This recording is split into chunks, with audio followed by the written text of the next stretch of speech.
Ibu dan bapak-bapak sekalian, insya Allah puasa kita ini tinggal sehari ini. Besok Idul Fitri, alhamdulillah hari raya ini bersama-sama. Kecuali yang di Gunung Kidul. Yang di Gunung Kidul itu sejak hari Jumat kemarin sudah hari raya. Memang menyatukan orang itu sulitnya bukan main. Orang itu suka berselisih, orang itu suka berbeda, suka bertengkar, bahkan bermusuhan. Itulah manusia. Yang manusia itu disebut insan, disebut anas, disebut al-basar, disebut bani Adam. Yang suka bersatu itu adalah iman, mukmin yang ada di dalam dada kita ini. Yang juga diseru untuk melaksanakan sholat, puasa, zakat, juga haji. Itu mukmin. Tapi kalau insan itu nas, itu ke arah tubuh yang bersifat hawa, nafsu, dunia, setan, yang nafsu raihan, rahmani, jasmani, dan itopi. Kita ini hari yang terakhir, puasa yang terakhir. Bulan Ramadan ini diancang-ancangkan sejak lama. Mas Haryanto kalau mimpin doa itu kan selalu Allahumma barik lana fi rojaba wa sa'bana wa balikna Ramadan. Sejak 2 bulan sebelum datang Ramadan itu sudah kita berdoa supaya kita mendapatkan berkah di bulan Rajab, di bulan Sa'ban. Dan mohon kami bisa sampai pada bulan Ramadan. Jadi bulan Ramadan ini diharapkan itu sejak lama. Dan sekarang sudah akhir, maka lalu akan lama lagi. 11 bulan yang akan datang. Hari raya itu disebut sebagai hari kembali suci, ya, Idul Fitri. Idul Fitri. Kembali ke fitrah. Bahwa fitrah kita ini sebetulnya baik, ya. Asal mula kita ini adalah suci, ya. Yang datang dari Allah itu. Yang datang dari Allah itu yang ditiupkan ketika kita umur 4 bulan 10 hari. Ketika kita masih ada di kandungan itu dalam keadaan suci. Tapi lalu masuk di alam gelap. Di alam gelap. Ya gelap itu apa? Yang gelap itu yang datang dari ibu dan bapak itu sebetulnya. Yang itu tubuh itu. Yang itu tubuh yang terdiri atas angin, air, tanah, dan api itu yang gelap. Nah, kita lalu di tengah-tengah kegelapan inilah. Kita lalu tidak banyak tahu, kita banyak melakukan kesalahan, mengikuti hawa nafsu dunia setan. Maka setelah kita berpuasa selama 1 bulan itu kita kembali. Makanya lalu juga disebut hari kemenangan. Nah, hari raya itu adalah hari kemenangan. Siapa yang menang, siapa yang kalah. Bicara agama itu bicara kepada diri kita masing-masing. Jadi kalau kita mengalahkan, ya mengalahkan yang ada diri kita, yang kalau menang, kita itu menang, bukan saya menang dengan Mas Haryanto, menang dengan Pak Sukir, bukan seperti itu. Tapi adalah menang dengan dirinya sendiri. Yang menang itu adalah mukmin. Yang menang itu adalah iman. Iman kita inilah menang. Menang dari apa? Dari hawa nafsu. Yang sehari-hari di lain bulan puasa itu, hawa nafsu dunia setan itu menang banyak. Kita kalahkan iman kita ini, tapi ketika pada bulan Ramadan kita puasakan. Jadi puasa itu ada mempuasakan hawa nafsu dunia setan. Yang puasa siapa? Yang puasa itu adalah mukmin. Makanya ya ayyuhalladzina amanu, yang diseru itu iman. Supaya puasa, mempuasakan apa? Mempuasakan apa yang ada di dalam diri kita ini yang disebut dengan hawa nafsu dunia setan, yang penyakit hati itu. Penyakit hati yang saya berkali-kali nyebut ada 17 itu, sehari-hari juga sudah dikalahkan oleh 17 rakaat. Penyakit hati itu ada maksiat batin yang namanya itu maksiat batin atau penyakit hati itu ada 17. Lalu kita kalahkan dengan 17 rakaat. Satu hari satu malam itu ada 17 rakaat. Tapi itu pun masih belum mampu. Maka lalu ada lagi pendidikan rohani yang namanya puasa. Yang syariatnya adalah mencegah makan dan minum hubungan suami istri di siang hari. Nanti masih seperti yang diterangkan oleh Pak Markus kemarin, kita masih harus zakat. Harus zakat, mensucikan lagi. Mensucikan diri kita, mensucikan harta kita lewat zakat ini sebagai penyempurna daripada puasa. Nanti masih lagi ada haji.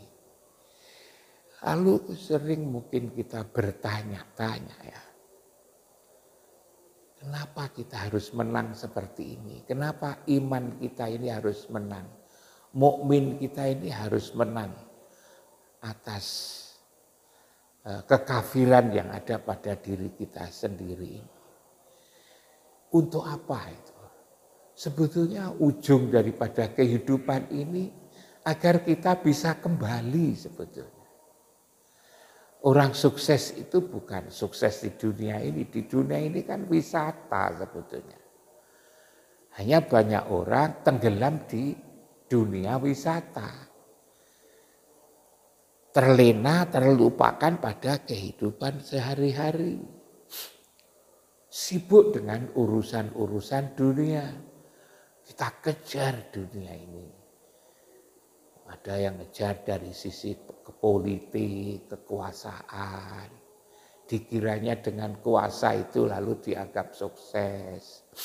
Kita kejar kekayaan. Kita anggap kekayaan itulah ukuran sukses. Kita kejar supaya kita ini berpengaruh. Kita mengira kalau pengaruh kita itu hebat, kita menjadi hebat. Dan lain-lain. Dan lain-lain ini. Inilah sebetulnya kita lah jadi dilupakan. Makanya lalu al-hakumut takasuru kata zurtumul makobir. Kita dilalaikan ya. Dengan kehidupan di dunia ini, dengan memperbanyak harta, memperbanyak macam-macam sampai ke liang kubur. Padahal di dunia ini adalah wisata. Kita itu rekreasi. Kita ini semacam ya turis lah kita ini. Di dunia ini sebetulnya turis kita ini. Lah karena kita wisata, karena itu turis, sebetulnya kita ini tempat kita, kampung kita yang sebenarnya bukan di sini. Kampung kita yang sebenarnya itu adalah di akhirat, kampung akhirat. Kita hendaknya bisa kembali. Makanya itu innalillahi wa inna ilaihi roji'un itu. Orang yang sukses itu adalah manakala kita bisa kembali. Tapi untuk kembali ini bukan pekerjaan gampang karena kita di wisata itu di dunia ini ada kesenangan seperti ini. Kampung kita ini adalah di akhirat itu. Kampung akhirat. Bagaimana agar bisa kembali? Kita senang tatkala kita kembali. Agar kita senang ketika kembali maka ada pertanyaan. Ada beberapa pertanyaan yang harus kita jawab. Apa itu? Kita harus tahu jalan menuju kembali. Tahu jalan menuju kembali kalau tahu tempat kembali. Tempat kembali itu di mana? Jalan menuju kembali itu di mana? Tempat kembali kampung akhirat. Kita tidak tahu di mana sebetulnya kampung akhirat itu.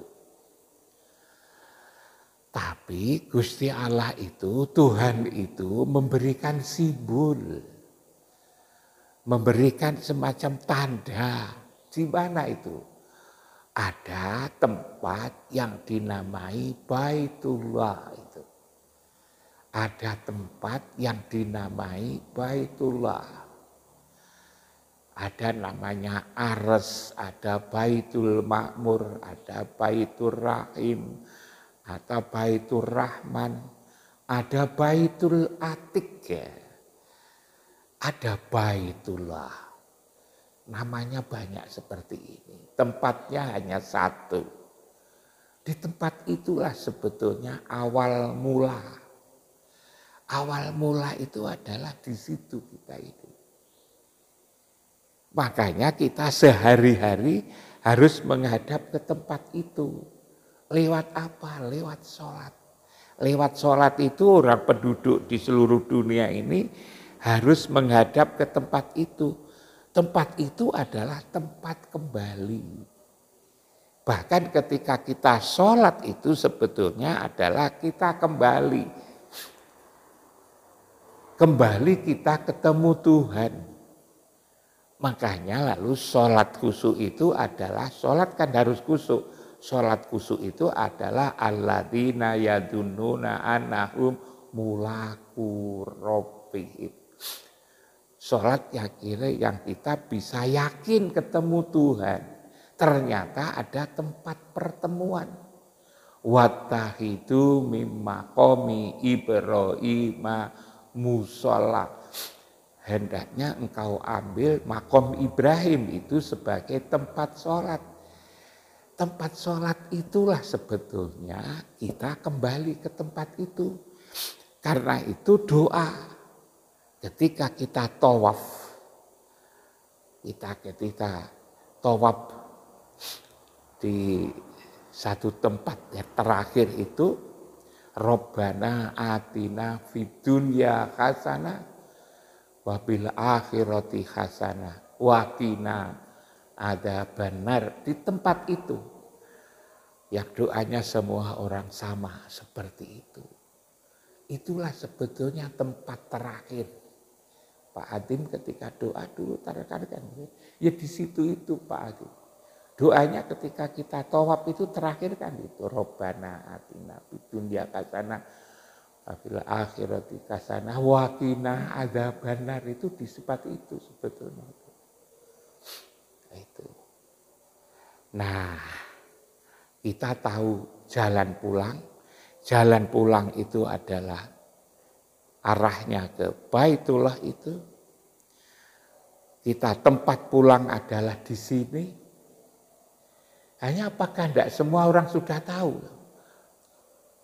Saya juga jadi heran. Kenapa hal seperti ini tidak banyak diterangkan orang? Padahal Al-Qur'annya itu jelas sekali. Wa min haitsu kharajta fawalli wajhaka satrul masjidil haram. Hendaknya ketika kamu di mana saja, maka palingkanlah wajahmu ke Masjidil Haram. Qad nara taqalluba wajhaka fis sama. Aku lihat engkau menengadahkan wajahmu ke langit. Falan waliyanaka kiblatan tardoha, hendaknya kamu palingkan wajahmu ke kiblat yang kamu sukai. Mana itu? Fawali wajhaka satrul masjidil haram. Palingkanlah wajahmu ke Masjidil Haram. Jadi kalau kita seringkali mengatakan gimana nanti tergantung pada yang di atas. Dikira yang di atas. Allah itu yang di atas. Kalau yang di atas sebetulnya malah kabur. Kenapa kabur? Dunia ini bulat. Kalau dunia bulat, maka atasnya Indonesia itu sana. Tapi atasnya orang Amerika Latin itu ke sana. Atasnya orang ke sebelah kanan, ke sebelah kiri. Maka jangan begitu. Jangan kamu palingkan wajahmu ke langit. Tapi palingkanlah wajahmu ke Masjidil Haram. Nah, di Masjidil Haram. Kalau itu dipalingkan ke Masjidil Haram, orang seluruh dunia ini menjadi satu. Ya di Masjidil Haram itu. Kenapa di Masjidil Haram? Masjid itu tempat sujud, haram itu mulia. Kenapa tempat sujud itu kok mulia? Karena di situ ada orang mulia. Siapa itu? Rasulullah Muhammad Sallallahu Alaihi Wasallam. Dari mana kok tahu? La uksimu bihadzal balad wa anta hilum bihadzal balad wa walidi wa ma walad. Aku bersumpah demi negeri ini bahwa engkau ya Muhammad ada di tempat yang mulia ini. Wa walidi wa ma walad, demi bapak dan anak. Siapa itu bapaknya? Bapak itu adalah Abul Arwah, bapaknya ruh. Anak itu siapa? Anaknya ya roh, ya kita-kita ini. Kita-kita ini ditunggu bapak ruh yang ada di Baitullah. Yang hendaknya kita nanti bisa kembali ke tempat itu. Karena itu kalau kita menjelang hari raya seperti ini, lalu ziarah kubur, itu kan, kita akan ziarah kubur. Sebetulnya itu hanya menghormati dari sisi fisiknya aja. Kita berharap bapak kita, ibu kita, kakek kita, nenek kita ini jangan dipanggil lagi ke kuburan itu. Bapak kita, ibu kita doakan agar yang dimakamkan di situ sudah bersama Rasulullah di Baitullah. Kita antarkan ketika kita sholat jenazah itu. Sukses itu kalau bisa kembali. Bisa kembali kemana? Bisa kembali ke tempat asal di Baitullah itu. Jangan sampai lalu kita berdoa supaya datang kembali ke kuburan itu. Karena anak cucunya memohon kepada Allah supaya di situ kembali ke sana. Tatkala bapak kita, ibu kita, kakek-kakek kita sudah bisa kembali ke tempat itu, itulah namanya innalillahi wa inna ilaihi raji'un. Pak Sukir ketika kita nanti meninggal Pak Sukir, kita sehari-hari sholat menghadap kiblat itu, maka kita berharap agar kita bisa kembali ke tempat itu. Untuk kembali ke tempat itu, tidak dipersyaratkan ijazah. Tidak disyaratkan surat-surat. Persyaratannya itu adalah bekal kembali. Tahu jalan kembali, tahu tempat kembali, oleh-oleh kembali cukup. Nah itu kan. Tidak lalu ditanya pendidikanmu dulu kamu apa, ya, pekerjaanmu dulu apa, ya, statusmu jadi apa dulu. Malah tidak banyak beban. Tidak pernah ditanya hartamu yang menumpuk kamu gunakan untuk apa. Tidak numpuk, aku malah tidak punya. Jabatanmu dulu, kok gunakan untuk apa? Aku tidak punya jabatan. Bebannya itu menjadi ringan. Tempat kembali kita sudah tahu, jalan menuju kembali kita sudah tahu. Sehari-hari kita sudah kembali lewat sholat itu. Ketika sholat kita berada di tempat sholat ketemu Allah. Wattaqidu mimma qomi Ibrahim musola, kita berada di tempat itu. Pak Sukir belum pernah datang ke sana, tetapi kan kita bisa membayangkan bahwa sholat kita juga menghadap ke sana. Nah, tahu oleh-olehnya apa? Oleh-oleh kita ini adalah amal soleh. Ya kita menjalankan salat, kita puasa, kita zakat, kita sudah berbuat baik, kita berusaha untuk memenangkan iman kita atas hawa nafsu kita. Ini bekal kita semua. Lalu kita tahu siapa yang akan menerima kita di sana nanti. Yang akan menerima kita ketika kita nyampe di akhirat siapa? Nah, di surat Al-Fajr yang berkali-kali saya aturkan pada ibu bapak. Surat Fajr itu apa? Ya ayyatuhan nafsul mutmainnah. Hai jiwa yang damai. Kenapa damai? Karena bisa mengalahkan hawa nafsu. Hawa nafsu itu iman kita ini sudah berhasil mengalahkan hawa nafsu. Makanya lalu menjadi nafsu yang mutmainnah. Irji'i, kembalilah kamu kembali. Kembali kemana? Ila rabbiki radiyatan mardiyah. Fadkuli fi ibadi wadkuli jannati. Inilah sukses sebetulnya. Kita puasa ini sebetulnya untuk menambah bekal agar kita itu disebut dengan sebutan mutmainnah itu. Nah, kalau kita lalu tidak disapa oleh Allah seperti ini, maka lalu Allah kan mewakilkan kepada malaikat maut. Kul yatawaffakum malakul maut alladzi wukila bikum. Diwakilkan kepada malaikat maut. Bukan disapa oleh Allah, diseru oleh Allah dan Rasulnya, tetapi diwakilkan kepada malaikat maut. Bagaimana agar kita ini selalu kita nanti agar disapa oleh Allah, maka ketika kita dipanggil, surat Al-Anfal ayat 20 itu, ya ayyuhalladzina amanu atiullah wa rasulahu wa la tawallau anhu wa antum tasma'un. Hei orang beriman gitu kan. Taatlah kepada Allah dan Rasulnya dan jangan berpaling. Tatkala kamu mendengarkan apa? Mendengarkan panggilan adzan ini.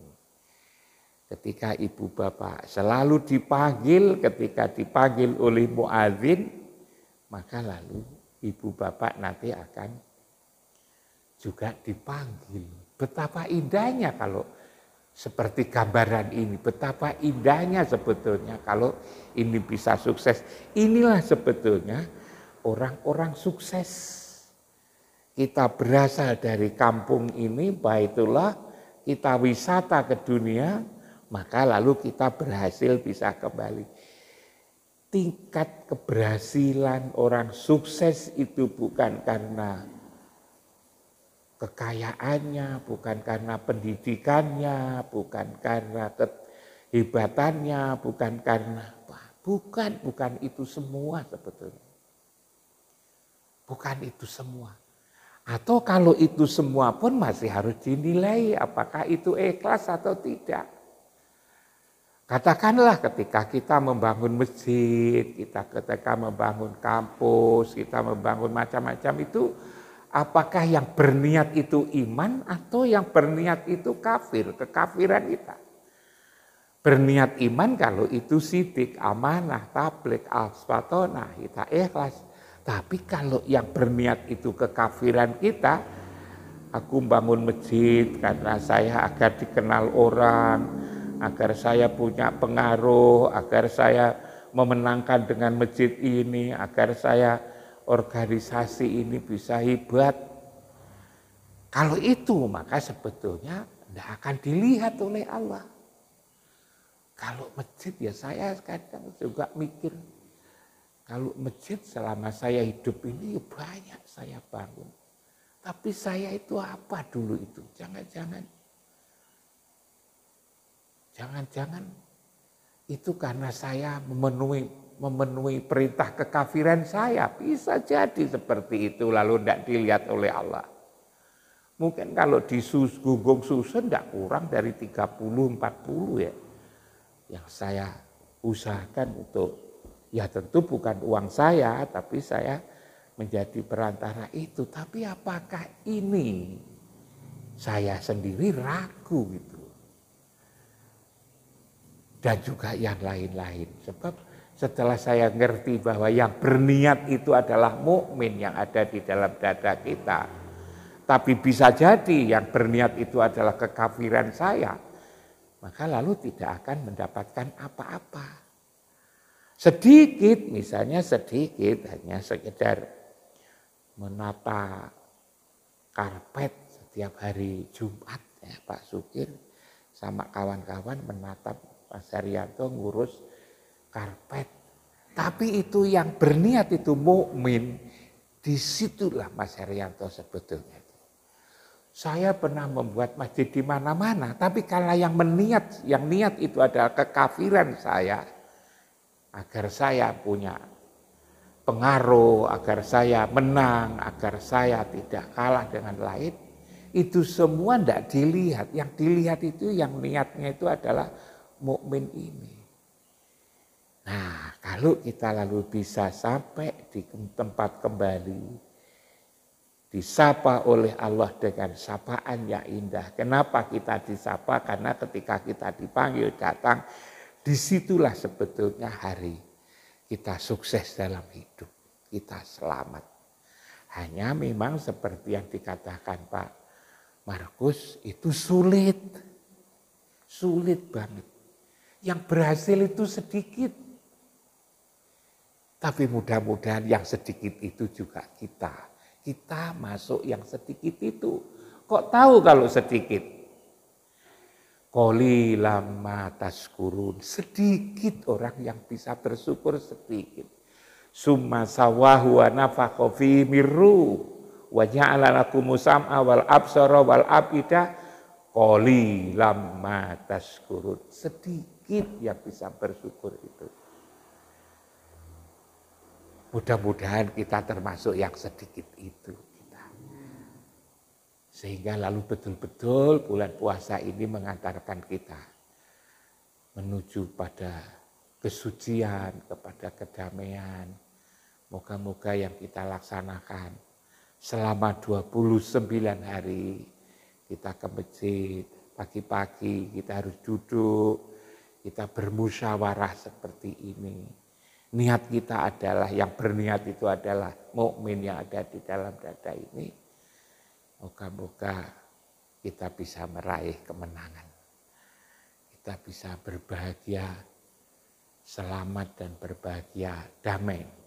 Kembali kepada Allah, kepada Tuhan kita. Itulah renungan terakhir pada bulan Ramadan ini. Mudah-mudahan bisa dijadikan sebagai bahan renungan, bahan pertimbangan untuk meraih keberhasilan hidup ini. Ialah keselamatan, kebahagiaan dunia dan akhirat. Kurang lebihnya mohon maaf. Assalamualaikum warahmatullahi wabarakatuh.